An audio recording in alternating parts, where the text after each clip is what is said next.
میرے محترم دوستوں اور بزرگوں اور بچوں اور ماؤں بہنوں اور بیٹیوں، پھر ایک مرتبہ میں قاری احمد علی آپ سب کی خدمت میں آن لائن آیا ہوں، اور آج بہت ہی اہم اور ضروری بات یہ کرنا ہے کہ دیکھو رمضان کا مبارک مہینہ اللہ نے ہم کو دیا، اللہ قدر کرنے کی توفیق عطا فرمائے۔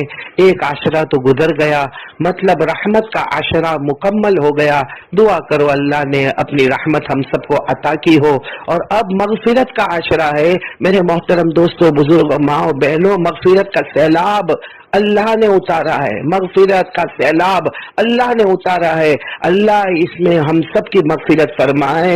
اب آپ نے یقیناً یہ حدیث سنی ہوگی کہ حضرت جبرائیل علیہ السلام نے بد دعا دی اور اس پر ہمارے آقا صلی اللہ علیہ وسلم نے آمین فرمایا۔ حضرت جبرائیل علیہ السلام نے فرمایا ہلاک ہو جائے، برباد ہو جائے وہ مسلمان مرد یا عورت جسے رمضان کا مہینہ ملے اور پھر بھی اس کی مغفرت نہ ہوئے۔ ہمارے آقا صلی اللہ علیہ وسلم نے اس پر آمین فرمایا۔ اس لیے ہم سب کو بہت ڈرنا چاہیے کہ کہیں رمضان کا مہینہ جائے اور ہماری مغفرت نہ ہو تو ہم سے بڑا محروم اور خسارے میں اور نقصان میں اور گھاٹے میں کوئی نہیں ہوگا۔ اس لیے ہم سب مل کے اللہ کے سامنے عاجزی کرے، انکساری کرے، تواضع کرے اور یہ کہے کہ اللہ یہ ماہ مبارک میں اور مغفرت کے عاشرے میں اللہ تعالی ہم سب کی مغفرت فرمائے، آمین۔ اللہ بار بار ہماری مغفرت فرمائے۔ اس وقت مجھے جو قرآن پاک کی آیت میں نے پڑھی یا جو حدیث پاک میں نے آپ کے سامنے پڑھی، آج مجھے یہ بتانا ہے کہ یہ مہینے میں ایک کام کرنا ہے، بہت ضروری کرنا ہے، اور وہ ہے قرآن پاک کی تلاوت۔ جتنا ہو سکے ہم قرآن قرآن قرآن قرآن پڑھے، اس لیے کہ میری مائیں بہنیں بیٹیاں اور میرے محترم دوستوں اور بزرگوں، یہ قرآن کے بارے میں آج تک ہم کو شاید یہ نہیں معلوم ہوگا کہ قرآن کو قرآن کیوں کہتے ہیں۔ یہ قرآن جو ہے نا ہمارے سامنے ہے، ہمارے گھروں میں ہے، اور ہر گھر میں کم سے کم ایک سے زیادہ قرآن ہے، لیکن یہ قرآن کو قرآن کیوں کہتے ہیں اس کی دو وجہ لکھی ہے۔ عربی گرامر کے اعتبار سے قرآن کے ایک معنی آتے ملنا اور ملانا، ملنا اور ملانا۔ علماء کرام نے اتنے پیارے انداز میں لکھا کہ حروف مل گئے کلمہ بن گیا، کلمے مل گئے کلام بن گیا، کلام مل گئے اور صورتیں بن گئی، صورتیں مل گئی منزل بن گئی، منزلیں ملی اور معلوم نہیں کتنے پارے ملے، اور ملتے ملاتے یہ پورا قرآن پاک تیار ہو گیا۔ لیکن جو بات سمجھ میں آتی ہے کہ قرآن کے معنی ملنا ملانا، اس کا مطلب ہے کہ بندہ جب تلاوت کرتا ہے تو اللہ سے ملنا چاہتا ہے، تو وہ اللہ کے قریب ہونا چاہتا ہے، اللہ سے بات کرنا چاہتا ہے، اور اللہ تبارک و تعالیٰ بھی اس کے فرماتے ہوں گے میرا بندہ پڑھتا جا، میرا بندہ پڑھتا جا، پڑھتا جا۔ تو قرآن پاک کے ملنے ملانے کا مطلب ہے کہ بندہ جب قرآن پاک پڑھتا ہے یا کوئی بندی قرآن پاک پڑھتی ہے تو اللہ تعالیٰ کے قرب سے ملتا ہے، اللہ تبارک و تعالیٰ کے قریب ہو جاتا ہے۔ تو عربی اعتبار سے قرآن کا ایک ترجمہ ملنا ملانا، اور دوسرا ترجمہ ہے پڑھنا، پڑھنا، قرآن کے معنی پڑھنا۔ اور ظاہری بات ہے کہ پوری دنیا میں اللہ کی قسم اس کتاب سے زیادہ کوئی کتاب نہیں پڑھی جاتی ہوگی۔ پوری دنیا کا اگر سروے کرے سب سے زیادہ اگر کوئی کتاب پڑھی جاتی ہے تو قرآن پاک ہے، اور یہ اللہ کی قسم یہی ایک کتاب ہے جس کی حفاظت کا وعدہ خود اللہ فرماتے ہیں۔ اللہ تبارک و تعالیٰ فرماتے ہیں ساری کتابوں کی حفاظت تم کرو، قرآن پاک کی حفاظت میں کروں گا کیونکہ وہ میرا کلام ہے۔ اللہ نے کتنے پیار سے فرمایا اِنَّا نَحْنُ نَزَّلْنَا الذِّكْرَ وَإِنَّا لَهُ لَحَافِظُونَ۔ اللہ تبارک و تعالیٰ فرماتے ہم نے قرآن پاک اتارا اور ہم ہی اس کی حفاظت کرنے والے ہیں۔ ساری کتابوں کی حفاظت انسان کریں گے، لیکن اللہ پاک کے قرآن کی حفاظت خود اللہ کرے گا، اور جس کی حفاظت اللہ کرے اس کو نہ کوئی مٹا سکتا، نہ گھٹا سکتا، نہ بڑھا سکتا۔ یہ قرآن پاک جیسا ہے اللہ کی قسم قیامت تک یہ قرآن پاک ایسا ہی رہے گا۔ مجھے اس وقت قرآن پاک کے بارے میں بتانا کتنا پیارا کلام ہے، کتنا پیارا کلام ہے۔ اور تھوڑی دیر کے لیے سوچو کہ یہ قرآن پاک 3 سلسلوں سے ملا ہوا ہے، 3 سلسلے، اور تینوں سلسلے ماشاءاللہ، الحمدللہ، اللہ اکبر۔ قرآن پاک کا سب سے پہلا سلسلہ خود اللہ، کیونکہ قرآن پاک اتارنے والے اللہ ہے، قرآن پاک اتارنے والے اللہ، اور اللہ کی قسم اللہ سے بڑھ کر کوئی معبود نہیں، اللہ سے بڑھ کر کوئی طاقت والا نہیں، اللہ سے بڑھ کر کوئی قدرت والا نہیں۔ ہم سب یقین کے ساتھ کہتے ہیں ہم سب کا پیدا کرنے والا اللہ ہی، ہمیں روزی دینے والا اللہ ہی، ہمیں کھلانے والا پلانے والا اللہ ہی، رات کو دن میں دن کو رات میں بدلنے والا اللہ ہی، زندے کو مردہ پھر مردے کو زندہ کرنے والا اللہ ہی۔ تو قرآن پاک کا پہلا سلسلہ یا پہلی کڑی کہو تو وہ اللہ ہے، اللہ ہے۔ اور پھر اس کے بعد اللہ نے یہ قرآن پاک کس کو دیا؟ تو اللہ تعالیٰ نے یہ قرآن پاک حضرت جبرائیل علیہ السلام کو دیا۔ تو دوسرے سلسلے حضرت جبرائیل علیہ السلام، ہم کو نہیں معلوم اللہ نے کتنے فرشتے اتارے، کتنے فرشتے پیدا کیے، کسی کو نہیں معلوم، کسی کو نہیں معلوم کہ اللہ نے کتنے فرشتے پیدا کیے، مگر یہ سب کو معلوم ہے کہ سارے فرشتوں کے سردار حضرت جبرائیل علیہ السلام ہے۔ تو دوسرے سلسلے قرآن پاک کے حضرت جبرائیل علیہ السلام، اور اللہ کی قسم حضرت جبرائیل علیہ السلام اتنے بڑے فرشتے، اتنے بڑے فرشتے اور اتنے طاقتور فرشتے کہ جب اللہ تبارک و تعالیٰ کو قوم لوط پر عذاب بھیجنا تھا، اللہ نے فرمایا جبرائیل اپنے ایک پر پہ پوری بستی کو اٹھا لو۔ حضرت جبرائیل علیہ السلام نے اپنے ایک پر پوری بستی کو اٹھایا، پہلے آسمان تک لے گئے اور الٹا پلٹ دیا۔ حضرت جبرائیل علیہ السلام کے بارے میں قرآن پاک میں فرمایا ذی قوۃ عند ذی العرش مکین مطاع ثم امین۔ اللہ تبارک و تعالیٰ فرماتے طاقت والے، تو جس کو اللہ نے طاقت دی ہو، قسم اللہ کی کیا طاقت والے حضرت جبرائیل علیہ السلام ہوں گے۔ اور قرآن پاک کا تیسرا سلسلہ، کیونکہ پہلے اللہ تبارک و تعالیٰ کے پاس یہ قرآن پاک تھا، اللہ تعالیٰ نے یہ قرآن پاک حضرت جبرائیل علیہ السلام کو دیا، اور حضرت جبرائیل علیہ السلام نے یہ قرآن پاک ہمارے آقا تاجدار مدینہ محمد مجتبی احمد مصطفیٰ سرکار دو عالم صلی اللہ علیہ وسلم کو پہنچایا۔ اور ہمارے نبی سے بڑھ کر اللہ کی قسم کوئی نبی نہیں، ہمارے نبی سے بڑھ کر اللہ کی قسم کوئی نبی نہیں۔ بہت پیارے نبی، عظمت والے نبی، اللہ کی قسم ہمارے نبی کون ہے؟ کوئی اگر ہم کو پوچھے کہ ہمارے نبی کون ہے، ہم کھل کر اتنے اچھے انداز میں کہہ سکتے، ہم کہتے ہمارے نبی وہ نبی جو سارے نبیوں کے سردار ہیں، ہمارے نبی وہ نبی انگلی مبارک سے اشارہ کرے چاند کے ٹکڑے ہو جائے، ہمارے نبی وہ نبی انگلی مبارک سے اشارہ کرتے جائے کرتے جائے کرتے جائے، ڈوبا ہوا سورج بھی آپ کے اشارے پر واپس آ جائے۔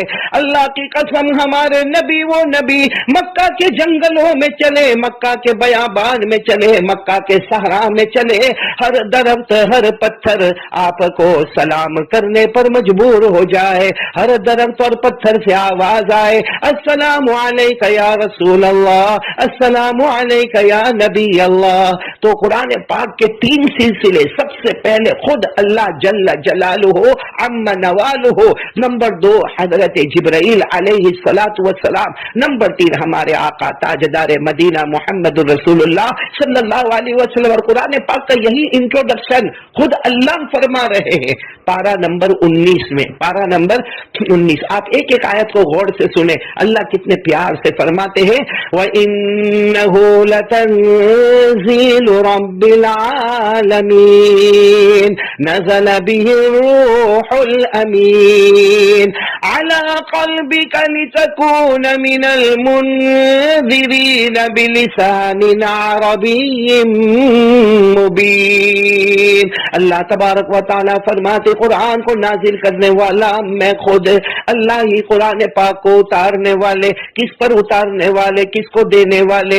دوسری آیت میں فرمایا یہ قرآن پاک ہم نے روح الامین یعنی حضرت جبرائیل علیہ السلام کو دیا، اور حضرت جبرائیل علیہ السلام